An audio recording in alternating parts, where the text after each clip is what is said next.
हरे कृष्णा।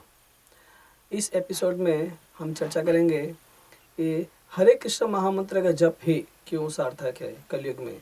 केवल हरे कृष्ण कृष्ण कृष्ण हरे हरे, हरे राम राम राम हरे हरे, ये 16 अक्षर का महामंत्र ही क्यों? क्योंकि मंत्र तो बहुत सारे हैं, तो केवल ये हरे कृष्ण महामंत्र ही क्यों? अंतर्राष्ट्रीय कृष्ण भावनामृत संघ इस्कॉन पूरे विश्व में इस महामंत्र का प्रचार कर रहा है जीव मात्र के उत्थान के लिए। तो क्यों केवल यही मंत्र और कोई मंत्र क्यों नहीं? आज से 500 वर्ष पहले भगवान श्री चैतन्य महाप्रभु ने अवतार लिया और हमें सिखाया कि किस प्रकार से इस हरे कृष्ण महामंत्र का जप करके हम सभी सिद्धियों को प्राप्त कर सकते हैं। वास्तव में ये हरे कृष्ण महामंत्र कोई साधारण मंत्र नहीं है। गोलोकेर प्रेमधन हरिनाम संकीर्तन, ये जो हरिनाम संकीर्तन है वो साक्षात गोलोक से अवतरित हुआ है।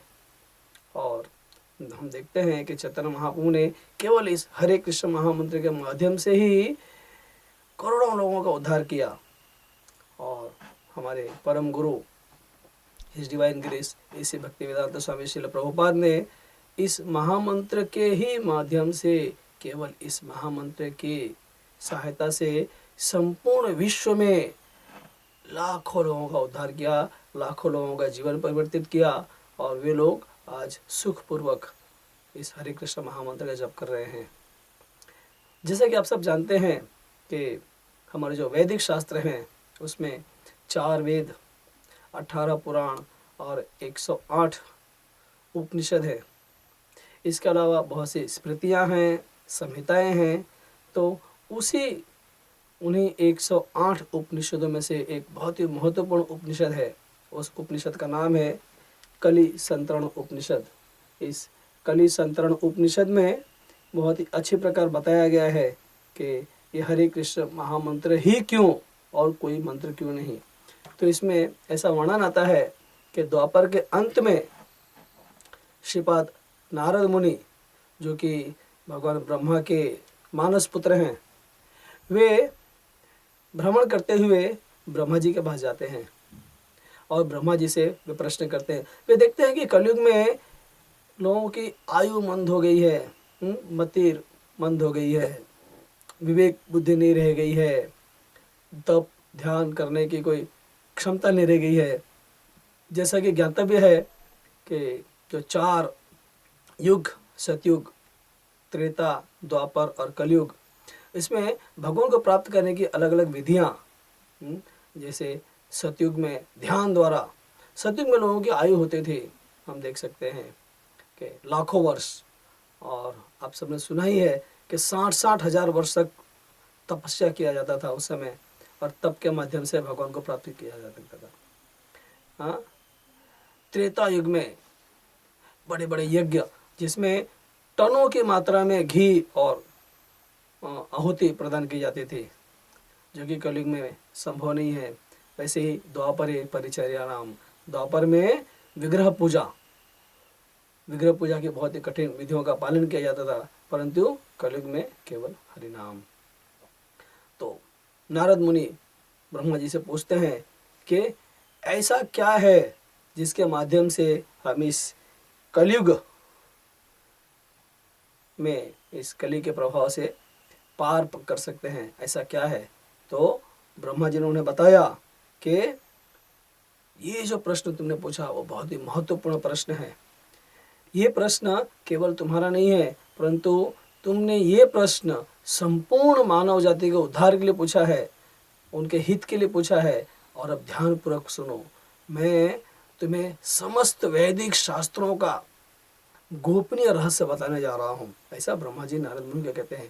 समस्त वैदिक शास्त्रों का गोपनीय, परम गोपनीय रहस्य मैं तुम्हें बताने जा रहा हूँ, ध्यानपूर्वक सुनो। और तभी ब्रह्मा जी ने उनसे पूछा कि भगवान श्री नारायण के नामों का जप, भगवान श्री नारायण के नामों का उच्चारण, ये समस्त कलयुग के कल्मशों का नाश करने वाला है और परम गति को प्रदान करने वाला है। ये सुनने के बाद नारद मुनि वहीं चुप नहीं रह गए, क्योंकि नारायण का नाम उन्होंने कह दिया तो नारायण का तो बहुत सारे नाम है, नाम नमकारी बहुधा, बहुत से भगवान का नाम है। परंतु नारद मुनि और भी क्लियर करना चाहते थे भगवान ब्रह्मा से, तो उन्होंने फिर से पूछा, उन्होंने नारद पुनः तन्नाम किमिति, नारद मुनि ने उनसे पूछा भगवान ब्रह्मा से कि कौन से नाम का जप करना चाहिए। और क्लियर किया उन्होंने कौन से नाम का जप करना चाहिए। ब्रह्मा जी बहुत प्रसन्न हो गए, क्योंकि नारद मुनि पूरी तरह से क्लियर कर रहे हैं हम सबके लिए, संपूर्ण मानव जाति के लिए। तो ब्रह्मा जी ने बताया हिरण्यगर्भ, जो कि ब्रह्मा जी का एक नाम है, उन्होंने कहा कि हरे राम राम राम हरे हरे, हरे कृष्ण कृष्ण कृष्ण हरे हरे। ये महामंत्र उन्होंने बहुत ही स्पष्ट तौर पे ये 16 अक्षरों का महामंत्र का उच्चारण किया नारद मुनि के सामने और बताया कि ये जो महामंत्र है, ये महामंत्र ही, इसको महामंत्र क्यों कहते हैं? बहुत सारे मंत्र हैं, परंतु क्योंकि ये सभी मंत्रों में सर्वोपरि है। कलयुग के लिए यही एक आसान से आसान उपाय है जो कि उच्च से उच्चतम स्तर तक जीव को ले जा सकता है। तो ब्रह्मा जी ने इस नाम का उच्चारण किया और बताया इति षोडशम नामना कली कल्मष नाशनम। षोडशम, ये जो 16 अक्षर का नाम है, ये कली के सभी कल्मशों का नाश करने वाला है। और सभी वैदिक शास्त्र में ये बताया गया है कि ये उसका एसेंस है, कहते हैं ना सार, ऐसा ब्रह्मा जी ने बताया।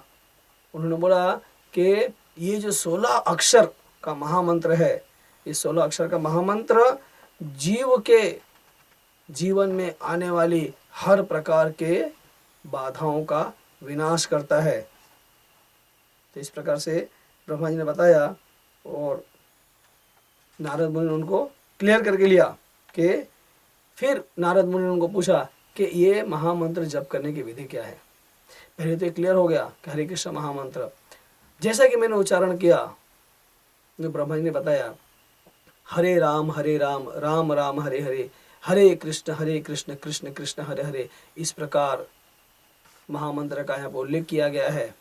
परंतु आज से 500 वर्ष पूर्व जब भगवान श्री कृष्ण स्वयं चैतन्य महाप्रभु के रूप में अवतरित होते हैं और हरे कृष्ण महामंत्र का प्रसार करने हेतु उन्होंने इस मंत्र को हरे कृष्ण कृष्ण कृष्ण हरे हरे, हरे राम राम राम हरे हरे के रूप में हमें दिया, जो कि स्वयं भगवान है। चैतन्य महाप्रभु वे स्वयं भगवान है, राधा कृष्ण नहीं अन्य। जो चैतन्य महाप्रभु है वो स्वयं भगवान श्री कृष्ण और श्रीमती राधा रानी के युगल स्वरूप हैं। और भगवान ही अपने मुख से, क्योंकि सारे वैदिक शास्त्र वे भगवान की ही वाणी है, तो कलयुग के लिए, खासकर इस युग के लिए चैतन्य महाप्रभु कृपा पूर्वक इस मंत्र को हरे कृष्ण कृष्ण कृष्ण हरे हरे, हरे राम राम राम हरे हरे के रूप में हमें प्रदान करते हैं, जो कि हर व्यक्ति के लिए किसी भी परिस्थिति में जप करने के लिए स्वतंत्र करते हैं सबको। नारद मुनि वहाँ पूछते हैं ब्रह्मा जी से कि क्या उपाय है, क्या नियम है और क्या बंदिशें हैं इस हरे कृष्ण महामंत्र को जप करने की।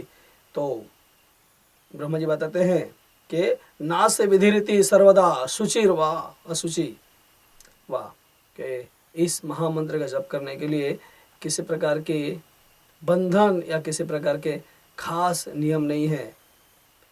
व्यक्ति यदि स्वच्छ हो अथवा अस्वच्छ हो, किसी भी अवस्था में यदि वो इस हरे कृष्ण महामंत्र जो 16 अक्षरों का महामंत्र है उसका जप करता है, तो वो सभी प्रकार के कल्मशों से मुक्त होकर भगवान के जो सायुज्य, सामीप्य, सारूप्य आदि जो मुक्तियां हैं उन्हें सहज ही प्राप्त कर लेता है।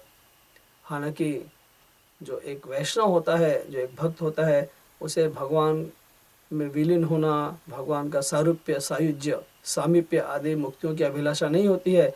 वो तो सदैव भगवान श्री कृष्ण के चरणों में सेवारत रहना चाहता है।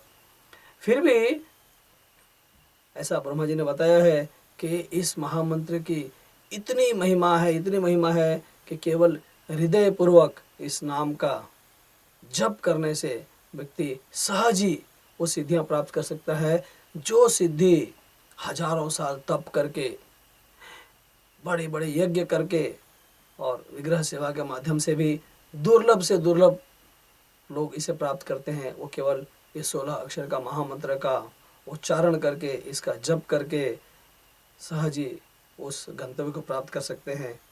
तो इस प्रकार से ब्रह्मा जी ने ये हरे कृष्ण महामंत्र का प्रकटीकरण किया श्रीपाद नारद मुनि के माध्यम से हम सब के लिए। और ये जो महान गुह्यतम महामंत्र है वो उदार महावदन्याय अवतार श्री कृष्ण चैतन्य महाप्रभु ने मानव जाति के कल्याण के लिए सभी जगह प्रचार किया। चैतन्य महाप्रभु ने कहा कि पृथ्वी तया थे यत्र नगरादि ग्राम सर्वत्र प्रचार होइति मोर नाम। संपूर्ण पृथ्वी पर जितने भी नगर गांव हैं, नगर हैं, गांव हैं, सब जगह मेरे इस नाम का प्रचार होगा और हर व्यक्ति हरे कृष्ण महामंत्र जप करेगा। तो हम देख रहे हैं कि चैतन्य महाप्रभु की भविष्यवाणी प्रभुपाद के माध्यम से किस प्रकार से फलित हो रही है। तो हमें भी इस गंगा में, कहते हैं ना कि बहती गंगा में हाथ धोना, तो ये जो हरे कृष्ण महामंत्र का जो पूर आया हुआ है चैतन्य महाप्रभु की कृपा से, श्रील प्रभुपाद की कृपा से, उसमें स्नान करके और अपने आप को कृतार्थ करके हमें दूसरों को ये हरे कृष्ण महामंत्र देना है। ये हरे कृष्ण महामंत्र वास्तव में बहुत ही गुह्य मंत्र है जो कि हमें चैतन्य महाप्रभु के माध्यम से प्राप्त हुई है। हरे कृष्ण।